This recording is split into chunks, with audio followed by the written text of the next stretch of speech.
नेहा, अगं नेहा, नेहा, नेहा आहे तिथेच थांब, आत येऊ नकोस.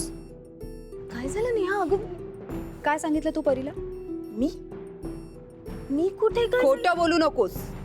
काय म्हणालीस तू? मला तिचा त्रास होतो आणि ती माझ्या आयुष्यात आल्यापासून माझ्या आयुष्याची वाट लागलीये.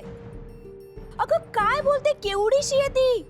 कोणासमोर काय बोलायचंय तुला कळत नाही का? तू मुद्दाम करतेस. मुळात असं खोटं बोलायची काय गरज होती तुला? अगं नेहा, मी खरंच नाही ग. तू काय बोलतेस? मला कळत नाही का वहिनी?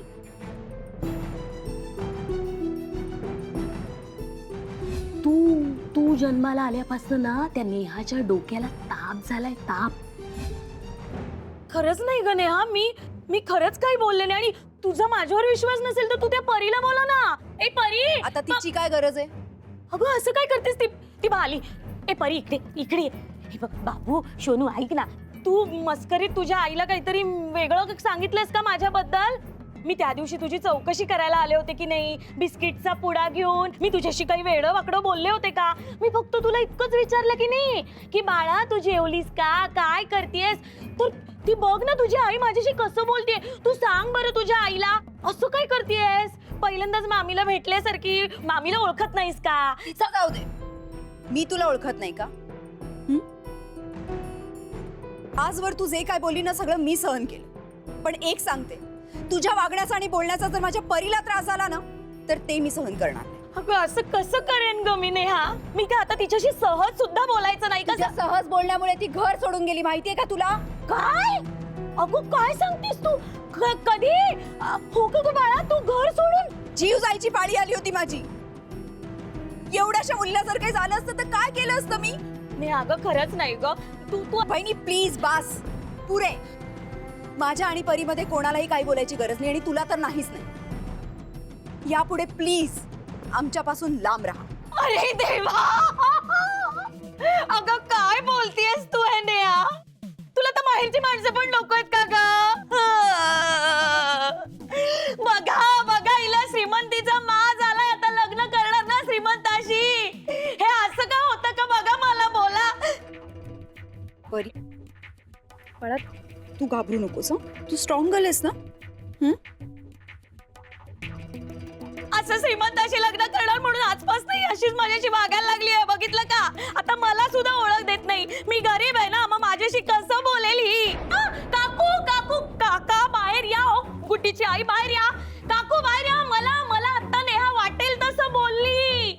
मला बोलली, मला वहिनीला.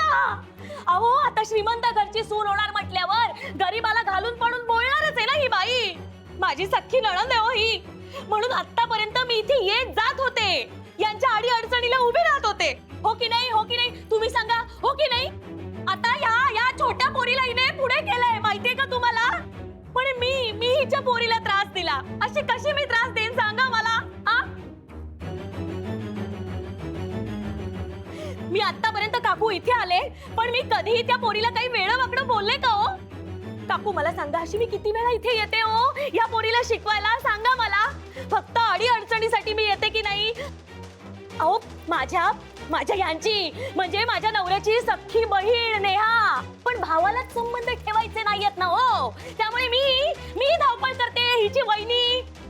पण कितीही करा, मी शेवटी वहिनी आणि वहिनी परकेच ना. हिच्यासाठी कितीही करा, काहीही करा, पण मी वाईटच. मी कायम वाईट. आता लग्न ठरलंय म्हणजे माहेरीला परकत झालं. नेहा लग्न करते? लग्नाचं काय माहितीच नव्हतं बाई. अगं मग परीचं काय? परीचं काय अहो म्हणूनच या छोटूच्या इवल्याच्या बंडू सोनूला मी आले होते इथे सांगायला 4 शहाणपणाच्या गोष्टी. तर नेहाने माझा अपमान केला, माझा वहिनीचा अपमान केला हो. आता मला सांगा, ती छोटीशी पोर, तिची मी मामी आहे ना हो, सख्खी मामी आहे. शत्रू आहे का मी तिची? या दोघींच्या भल्याचाच विचार करून मी बोलत असते ना हो. पण आता आमचं कशाला कोण ऐकणार ना? आता ही श्रीमंताच्या घरामध्ये जाणार आहे, मग या गरीब बहिणीशी कशाला नातं ठेवेल? हो की नाही? अहो ती परी घर सोडून पळाली हो, म्हणून आपुलकीनं चौकशी करायला मी इथे आले होते. पण मुलगी पण आई सारखीच आगाऊ आणि स्वार्थी. पण आता आईचं लक्ष नाही म्हटल्यावर ती तरी काय करणार ना? आई सकाळी जाते ती रात्री येते, कोण करणार आहे तिच्यावर संस्कार? आता लग्नच होणार आहे म्हटलं हिची तरी काय चूक आहे? लग्न कुणाशी? अहो यशवर्धन चौधरीशी. माणूस चांगला आहे हो, पैसेवाला आहे, गडगंज आहे, श्रीमंत आहे, मोठा बिझनेस आहे आणि आपल्या ह्या बिल्डिंग पेक्षा सुद्धा मोठ्या बंगल्यात राहतो. बंगल्यात. अहो, बंगला कसला? राजवाडा आहे, राजवाडा. यश सोबत लग्न? हो अहो हो. आता आलं ना लक्षात तुमच्या? आपली नेहा आता केवढ्या मोठ्या घरात जाणार आहे बघा. अजूनही माझ्या तोंडातून आपलीच नेहा येत आहे. पण आता या बाईनी मला रंग दाखवायला सुरुवात केली आहे, मला, वहिनीला. काकू आता विसरा, तुम्ही या नेहाला विसरून जा. आता ती काय तुम्हा कोणाला ओळख दाखवत नाही, विसरतेच म्हणून समजा. अगं वहिनी वहिनी, अगं काय बोलतेस तू?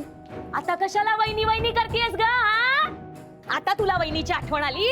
अगं माझं सोड. या बिल्डिंग मधल्या बायकांनी तुला किती आधार दिला. जेव्हा तुझा नवरा तुला सोडून पळून गेला होता ना, तेव्हा ही परी एवढूशी होती, एवढूशी. तेव्हा आम्ही सगळ्यांनी तुला कणाकणाने मदत केली होती. विसरलीस तू? मला तर विसरलीसच. आता काय ह्या सगळ्या बायकांना विसरून जाणार आहेस? हा, विसर ग, तू सगळं विसरून जा. कसं आहे ना, हातात पैसा आला ना की सख्खा मुलगा सुद्धा आपल्या आई बापाला विसरून जातो. काकू तुम्ही हिला आपली सख्खी मुलगी मानलायत ना. गेली तुमची मुलगी, तुमच्या हातातनं गेली, तीही कायमची. वहिनी प्लीज बास, पुरे. काय बोलतेस तू? असं काही नाही आणि मला माहिती नाही मी लग्नही करणार आहे की नाही. प्लीज बास कर आता.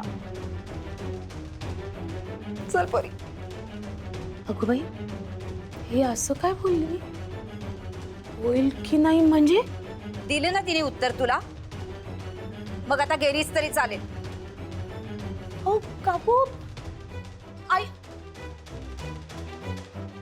हो काकू, मला असं काही बोलायचं नव्हतं. मला उलट तिचं लग्न व्हावं असंच वाटतंय ना, आपल्या सगळ्यांनाच वाटतंय. पण काय करणार ना, ज्याचं करावं भलं तो म्हणतो आपलंच खरं. असंच झालं ना हे. जाऊ दे, मी जातेच.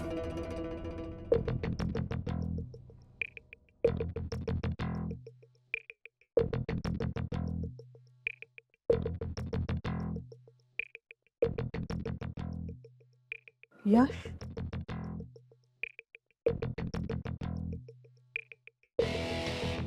टेन्शन घेऊ नको, सगळं व्यवस्थित होईल. कसं व्यवस्थित होईल काकू? सगळा इतका गोंधळ झालाय.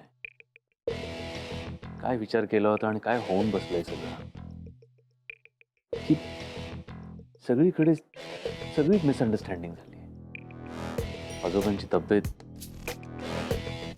मला ना त्यांच्या मनाविरुद्ध काहीच करायचं नाहीये. या आधी मी कधी केलं नाही आणि पुढेही कधी करणार नाहीये. पण या सगळ्या गोष्टीचा इतका मोठा इश्यू होईल असं मला खरंच वाटलं नव्हतं. आजोबा, नेहा, परी सगळ्यांनाच याचा त्रास होतो.